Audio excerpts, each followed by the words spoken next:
Maxim Naumov, men's senior skater.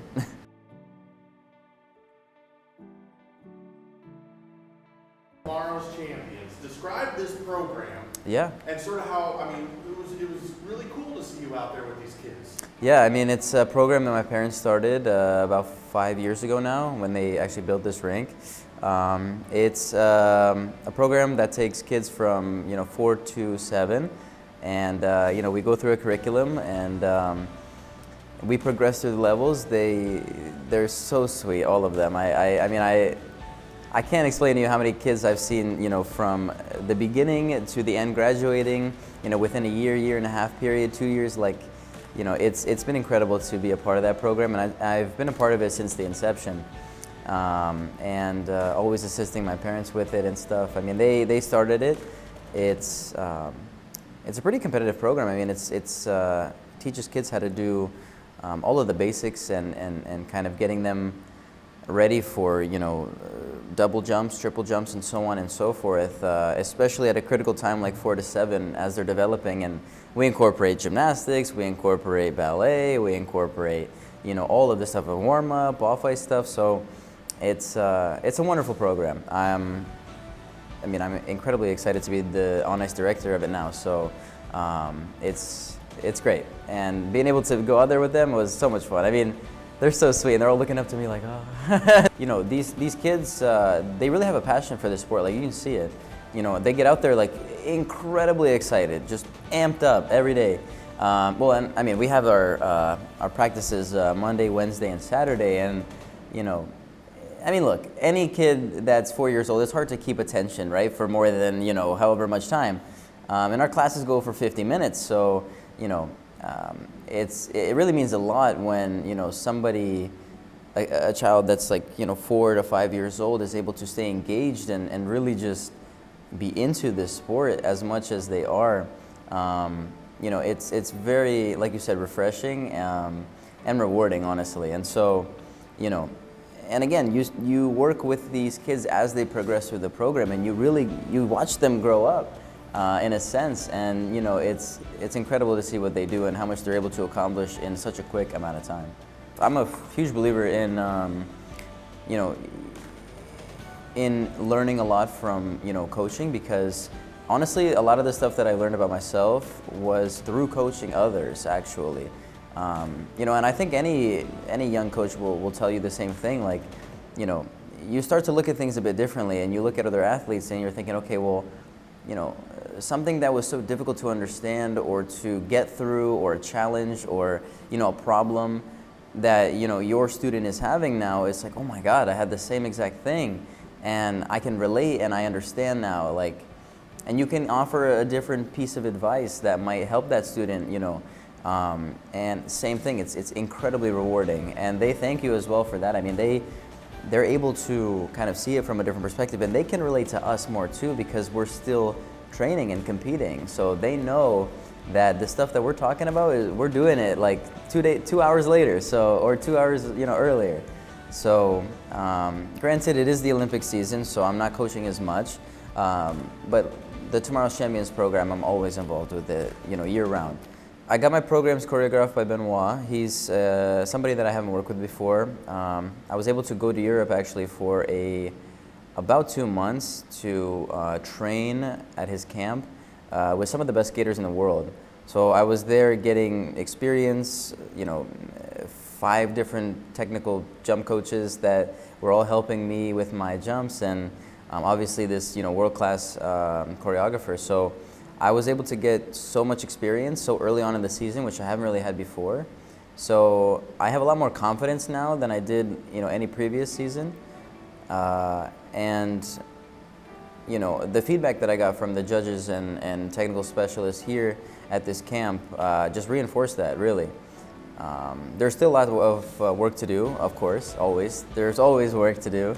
But having a start as strong as this one is, really important in a year like this. So I'm definitely feeling very confident for this season. And, it's something that I'm able to, the process will go on for a very long time, of course, but if I've been able to take certain parts of it at least and kind of use it as motivation and help me get through, the difficult parts of my days and my weeks. Like you said, it is a lot bigger and more important to me than even this season or anything really. It's a lot more meaningful, and I just, it's hard to really put a finger on or describe the feelings that I have now, skating and training and doing all these things, because it is so different. It is so much more meaningful and impactful. Every little detail of how I prepare for this season, and just even being on the ice and skating or performing or competing, it does feel a lot different. I think I said this before, but it really feels like I have, the strength, the courage, the power, the intuition even sometimes, the motivation, dedication of, 3 people instead of 1. And I really do feel that. And it's not only when I'm, performing or competing, it's really in the day-to-days. Sometimes that's the only thing that's really holding me, to be honest, like really holding me to continue to keep going forward. We all have difficult times and during practice, but it's the people that can push back on something and have some sort of reason to continue are the ones that really, achieve the things that they want to. So that's always been a point for me. It's like when the most difficult time in your training is the best time in your training, because it's the best opportunity for you to be better. And so that moment, it's like I almost sometimes want those moments, because I know that's exactly another step in the staircase, like to get up to where I want to be. It's such an opportunity. So you always, I say it to all my athletes and all my students too, like you want to welcome those moments, because that's exactly where you grow. And that's exactly how it's literally a stepping stone and how you get to the next level. So, it's important to embrace that. And if you have a reason and motivation to continue, that's going to be the person that does it. So if you're skating a program or a show number or whatever the case is, you want to be able to emotionally connect to it. That's the only way that it's going to be the best performance, because you don't have to pretend to be someone or do something that you're not comfortable with. You are that, and you feel that.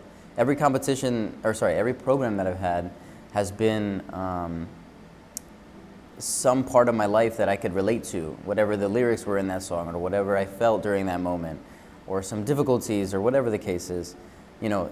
That's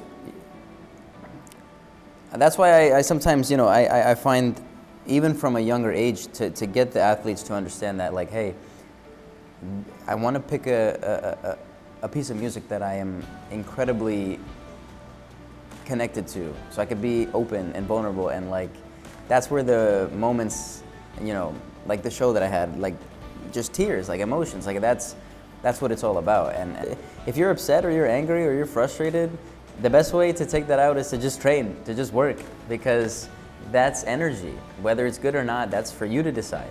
You can either use that or you can, just be frustrated. That song we knew, I knew since I was growing up. I would hear it all the time, and that was such a emotional piece for me, because I would listen to it like separately too, just by myself, organically, like at home or whatever, and never thinking of it in a way that I would skate to it, like ever. But it ended up being such a no-brainer for me when I was thinking about stuff to choose. So yeah, that was a unbelievable moment. That moment is what I've been thinking about since I initially started skating when I was 5. I grew up, my parents were Olympians, and my parents were superheroes to me, so that was the end-all be-all, like the most unbelievable thing that a person can do. And it's true. I thought that all growing up, and I looked up to them as role models, and really just watching skaters in the 2010s and kind of coming up, like I was always a student kind of watching and wanting to be like these guys, and to be able to be in the mix of some athletes that are able to go, is, you know, unreal. I got to take a second to appreciate it and to acknowledge it. I've been able to do it a couple times here at this camp, to just stop and say, you know, I'm here, and it's very possible, and the door is open. I just have to go through it, and I know what I have to do to go through it. Stepping foot onto that ice would be making all of my dreams come true, my parents' dreams come true, and you know, it would be, I can't even, I just can't describe it in words what that would mean to me and what that would feel like. But like they'd be right there with me. I know that. That's for a fact. That's like the pinnacle for me. 18 years of training, 18 years of skating, you know, leading up to that moment. It's unbelievable to even wrap your mind around as someone that does it. Someone that does it is just, you know, you train your entire life for 3 minutes, and then the next day 4 minutes. Like, that's insane. But it's true. That's what we do. And you know, that's why it's so interesting to kind of remember that it's, you know, it's such a cliche, it's so silly and oversaid, but it's true, you know. Just even looking at those two things, like 3 minutes and 4 minutes, that's a combined of 7 minutes that you spent 18 years of your life doing. You know, but it's not about those minutes, it's about all the stuff you did before that, and all the people that helped you, all the stuff you do, all the connections you've made, and just all the lessons that you've learned. And as I get older, I'm starting to understand that more. And what better place to understand that than, you know, the Olympics. So.